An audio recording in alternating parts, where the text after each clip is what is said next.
Today, the Antiques Roadshow has travelled to a town which is proud to be the oldest in Shropshire, and perhaps even prouder to have had 4 names along the way. The Romans had a name for it, the Saxons had theirs. The Normans called it something else. It was finally given a name that stuck, Whitchurch. The faces of this clock in the centre of town list all its various titles, and it was made here by the oldest firm of clockmakers in the world, J.B. Joyce. From Shropshire to Shanghai, Joyce's tower clocks have been keeping the world on time since 1690.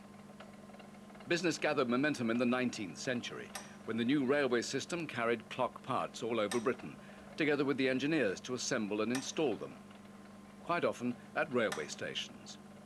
One of the largest clocks ever made by J.B. Joyce was installed in the Shanghai Custom House in 1930.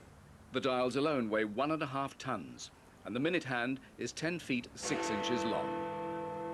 Turn the clock back to the end of the 14th century, and we find that dynamic Whitchurch character, John Talbot, the first Earl of Shrewsbury.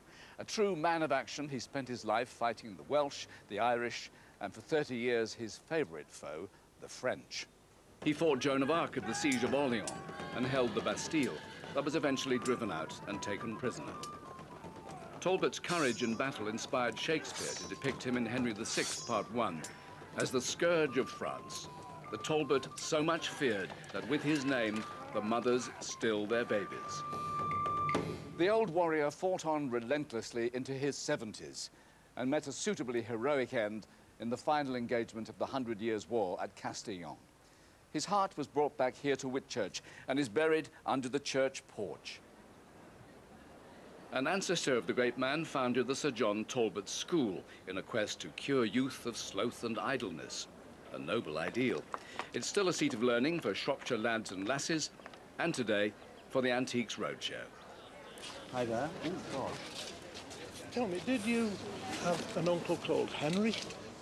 Yes. In gilt slip, yes, and it just adds that extra jewel-like quality to it. As for the maker, we look underneath, we find a mark here. It says made in Austria. There are some initials there, and there are S, T and K. Now that is for a firm called Reisner, Stellmacher and Kessel. I see. Okay. Now there's another mark which is very indistinct, which is impressed, but I can tell you that should read amphora. So this was the range of wares that Reisner, Stellmacher and Kessel were making at that time. It's the sort of vase that, you know, an Art Nouveau collector would be very happy to own.